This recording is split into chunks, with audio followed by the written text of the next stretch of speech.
acting is not as good as she was on. And and honestly, who is she to, talk about problematic behavior from the great Andy Cohen and problematic questions? First of all, it is a show, even though it's a reality show. We do know that these are adults, and it is a show, and there just seems to be more behind it than her caring about.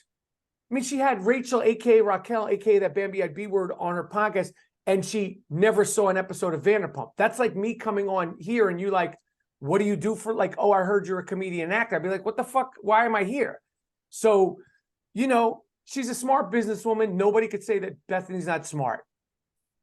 Nobody could say Bethany isn't smart. And she is best as a housewife. And now I'm not so sure that Andy Cohen, your good friend, is rolling out the red carpet for her to come back anytime soon. Oh, the show goes on. New York is as much as I will, as much as I want to continue to see the big three, the big four, respectfully, the great Dorinda Medley, the Countess, Luann de Lesseps, Ramona Singer, and of course Sonia Morgan on TV, and we need to keep the four of them on Bravo somehow, some way. Shout out to Crappy Lake.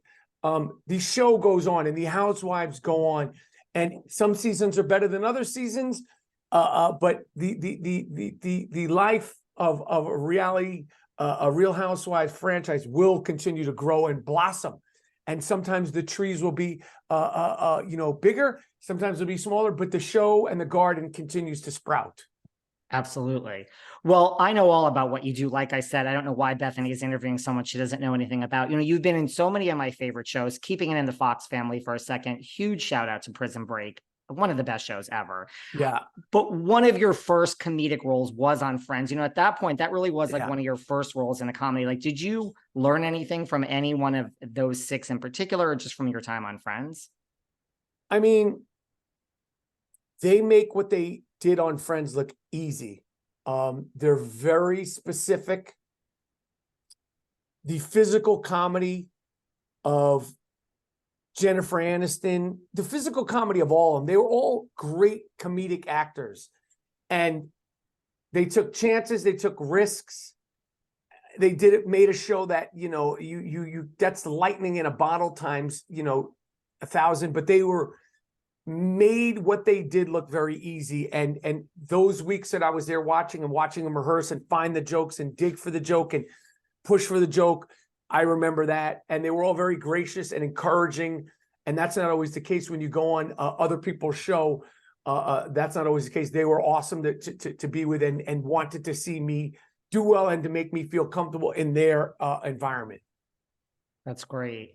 Well, I loved you as one of the temporary co-hosts on Wendy Williams when she was out. How do you think Sherry Shepherd is doing? Are you watching? How do you think she's doing?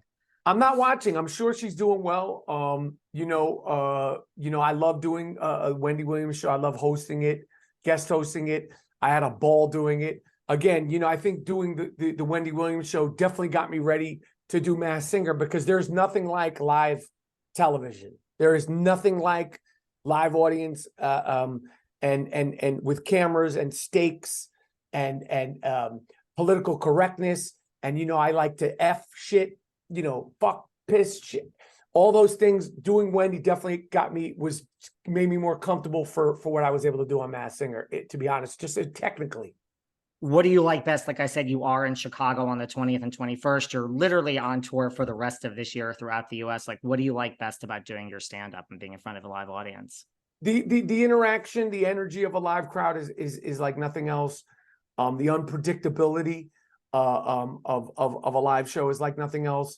The challenge of comedy, pushing myself to be creative and to use the time on stage, to be unique and to be creative and to be energetic. All those things I love about it. Is there, now that you have done The Masked Singer, in addition to, maybe this comedy, music album that you're working on, it's starring with Luann, like, is there a part of this business you haven't done? You've done so much of this business. There's tons of things I haven't done. I haven't directed a movie. There's plenty of acting goals that I have. I would love to continue to do something in the reality space because I'm such a fan, in all seriousness. And I just want to continue to, take every opportunity and do the very, very best I can, because I don't take them for granted. That makes a lot of sense. Well, like I said, you're going to be on, you're going to be out touring for the rest of the year. Two final questions before you wrap up. I assume if Masked Singer asks you to do this again, maybe we'll have an all-stars. Let's bring them back. You feel like you should have won. I assume you would say yes to this again. I would definitely say yes to it again. I do feel like I should have won. No disrespect to the other competitors, but yeah, I had fun doing it. And final question, if you could bring back one Real Housewife that is not currently on now, we could go Beverly Hills, Jersey. Portia, got to bring Portia back to Atlanta. We need Portia back to Atlanta, and I would like to see the Big Four of New York in Real Housewives, of some version of Real Housewives of New York. But I would say right now, Portia in New York is Portia in Atlanta. I'm missing her a lot. I also want to tell you real quickly, The Golden Bachelor is shockingly better than I thought. 100%. Very, very good. Very, very good show. The stakes are almost too high for me. I am so invested. Once Matt James's mother got, I'm like, no, this is Matt James's mother. Step away. You can't let her go. It's too early. You sent her home.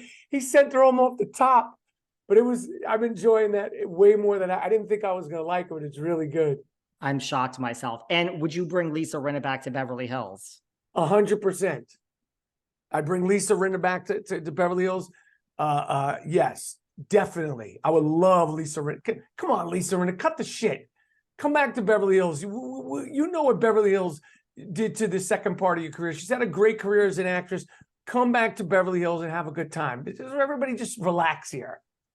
Absolutely. Well, listen, I've wanted to talk to you for so long. I'm a huge fan of all your work. Love your podcast. Love your Bravo stuff. Loved you on The Masked Singer. I want to see you back. And thank you so much. And everyone needs to buy tickets. I'll share your link for your comedy for the rest of the year. I really appreciate this. And if you chop up any of these clips, DM me and I'll post them, because any of these reality, I don't know how you do your part, but if you send it to me, you could DM me and I'll repost them, because this is, I don't, I know we're kind of dumb, but I never have an outlet, to talk Housewives, because it's such a specific thing. Sometimes like I want to talk about it and I can't. So did you know this was such a huge Bravo podcast before coming on it? I mean, you don't have to say yes. I wanted to talk to you. No, I didn't. But I'm checking, I'm looking right now as you speak. But like, honestly, if you chop anything up, tag me and I'll definitely repost it. Okay, I appreciate it. This audience will hang on literally every word you just said. So really that's what I'm saying. So I love to be able to articulate my reality stuff. I love it. Thank you. Thank you for The Masked Singer, and keep in touch. I'll definitely tag you. Take care. Sure. All right. Bye.